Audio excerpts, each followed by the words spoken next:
ओम नमः शिवाय। आप सभी का हमारे YouTube चैनल पर हार्दिक स्वागत है। सावन मास महात्म्य में आज आप जानेंगे भगवान शिव के 12 ज्योतिर्लिंगों के बारे में। आपने शिवलिंग और ज्योतिर्लिंग के बारे में सुना होगा, लेकिन आप जानते हैं कि ज्योतिर्लिंग का अर्थ क्या होता है और ज्योतिर्लिंग कैसे बने या ज्योतिर्लिंग की उत्पत्ति कैसे हुई? तो भगवान शिव के ज्योतिर्लिंग का ही नाम है ज्योतिपिंड। पुराणों में उल्लेखित तथ्यों के अनुसार ज्योतिर्लिंग यानी कि व्यापक ब्रह्मात्म लिंग, जिसका अर्थ होता है व्यापक प्रकाश।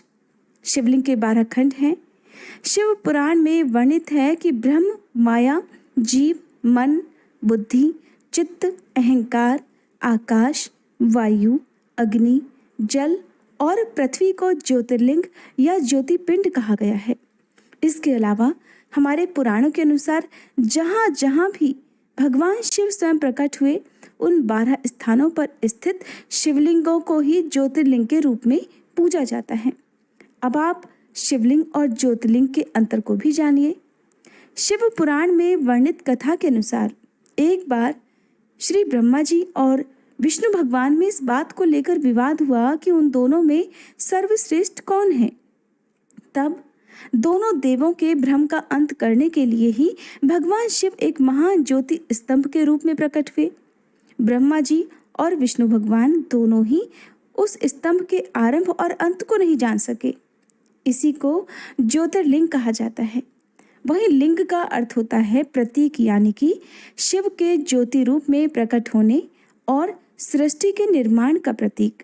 आज की इस वीडियो में आप केवल इतना जानेंगे कि भगवान शिव के ये 12 ज्योतिर्लिंग कौन कौन से, इनके नाम क्या है और ये कहाँ पर स्थित हैं। अगर आप सभी चाहेंगे तो मुझे बताइएगा कि अगर आप अगले दिन से इन ज्योतिर्लिंगों की कथा भी सुनना पसंद करेंगे तो कमेंट करके जरूर बताइएगा। और सावन सोमवार के पहले सोमवार की कथा भी हमारे इस चैनल पर आप जरूर सुनिएगा। देवों के देव महादेव ने शिव पुराण और नंदी उपपुराण में कहा है कि मैं हर स्थान पर विद्यमान हूँ। विशेष रूप से 12 रूपों और स्थानों में तो ज्योतिर्लिंगों के रूप में विद्यमान हूँ। हमारे पुराणों के अनुसार सभी 12 स्थानों पर भगवान शिव स्वयं प्रकट हुए हैं और इन सभी ज्योतिर्लिंगों में वे ज्योति रूप में स्वयं विराजमान हैं। इसीलिए कहा जाता है कि अपने जीवन में कम से कम एक बार इन सभी 12 ज्योतिर्लिंगों के दर्शन जरूर करने चाहिए। ज्योतिर्लिंग सदैव स्वयंभू होते हैं, अर्थात अपने आप प्रकट हुए होते हैं, और शिवलिंग मानव द्वारा स्थापित और स्वयंभू दोनों हो सकते हैं। हमारे सनातन धर्म में ऐसी मान्यता है कि इन 12 ज्योतिर्लिंगों के दर्शन मात्र से मनोवांछित फल प्राप्त होता है और जन्म जन्मांतर के पापों से भी मुक्ति मिल जाती है। और यही तो भगवान शिव की विशेषता है। तो आइए जानते हैं कि देश में ये शिवलिंग कहाँ कहाँ पर स्थित हैं और आज हम सभी मानसिक रूप से ही सही इन 12 ज्योतिर्लिंगों के दर्शन भी कर लेते हैं। भगवान शिव का पहला ज्योतिर्लिंग है सोमनाथ ज्योतिर्लिंग। सोमनाथ मंदिर गुजरात के काठियावाड़ क्षेत्र में समुद्र के किनारे पर स्थित है। माना जाता है कि चंद्रमा ने भगवान शिव को अपना आराध्य मानकर उनकी पूजा की थी और चंद्रमा को सोम भी कहा जाता है, इसलिए इसका नाम सोमनाथ ज्योतिर्लिंग पड़ा।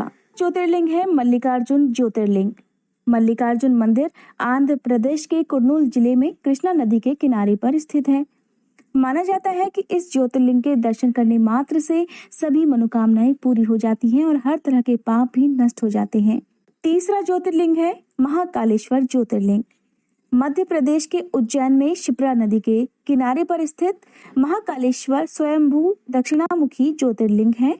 देश भर में यह तीर्थ स्थान बाबा महाकाल के नाम से जाना जाता है। चौथा ज्योतिर्लिंग है ओमकारेश्वर ज्योतिर्लिंग।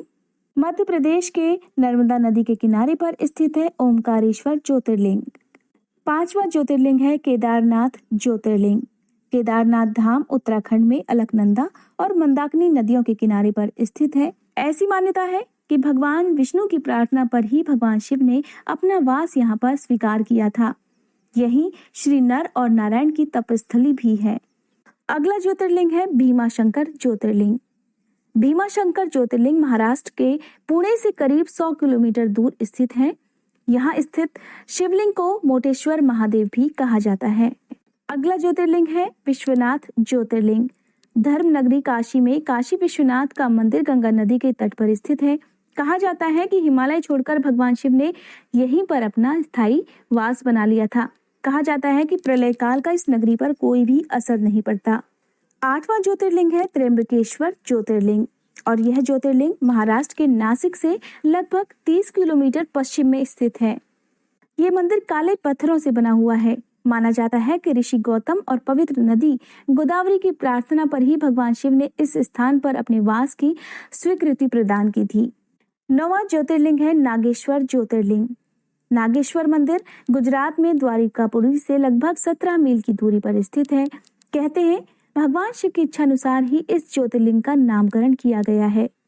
10वां ज्योतिर्लिंग है वैद्यनाथ ज्योतिर्लिंग। कहा जाता है कि एक बार रावण ने अपनी तपस्या के बल पर भगवान शिव को लंका ले जाने की कोशिश की थी, लेकिन रास्ते में ही व्यवधान आ जाने से शर्त के अनुसार शिव जी यहीं पर स्थापित हो गए। बाबा वैजनाथ मंदिर झारखंड के देवघर जिले में स्थित है। 11वां ज्योतिर्लिंग है रामेश्वरम ज्योतिर्लिंग। रामेश्वर ज्योतिर्लिंग तमिलनाडु राज्य में स्थित है। माना जाता है कि रावण की लंका पर चढ़ाई करने से पहले भगवान राम ने जिस शिवलिंग की स्थापना की थी वही रामेश्वर ज्योतिर्लिंग के नाम से जाना जाता है। भगवान शिव का 12वां और आखिरी ज्योतिर्लिंग है घृष्णेश्वर ज्योतिर्लिंग। कुछ लोग इसे घुश्मेश्वर ज्योतिर्लिंग के नाम से भी जानते हैं। ये मंदिर महाराष्ट्र के दौलताबाद से लगभग 18 किलोमीटर दूरी पर स्थित है। ये थी जानकारी भगवान शिव के 12 ज्योतिर्लिंगों के बारे में। अब आइए जानते हैं उस मंत्र के बारे में जिसका जाप आपको सावन के आखिरी दिन अवश्य करना चाहिए। इस मंत्र का जाप अगर संभव हो तो शिवलिंग के सामने किसी आसन पर बैठकर ही करें। इसके साथ ही शिवलिंग का अभिषेक करना चाहिए। भगवान शिव को 1 लोटा गंगा जल के साथ साथ संभव हो तो शहद और पंचामृत से अभिषेक कराना चाहिए। 12 ज्योतिर्लिंगों का एक सम्मिलित मंत्र इस प्रकार है।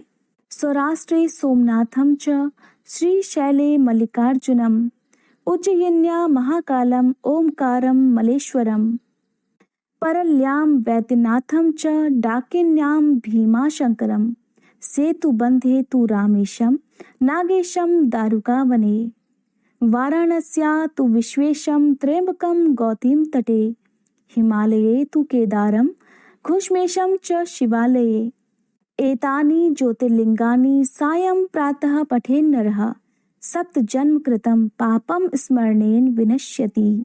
इस प्रकार सावन के महीने में इन सभी 12 ज्योतिर्लिंगों का मानसिक रूप से ध्यान करने और इस श्लोक का पाठ करने से सभी ज्योतिर्लिंगों के दर्शन के पुण्य की प्राप्ति होती है और भोलेनाथ का आशीर्वाद भी प्राप्त होता है। अगर आज की ये वीडियो आपको अच्छी लगी हो और आप अगले दिन से इन सभी ज्योतिर्लिंगों की कथा भी सुनना चाहते हो तो प्लीज़ कमेंट करके जरूर बताइएगा।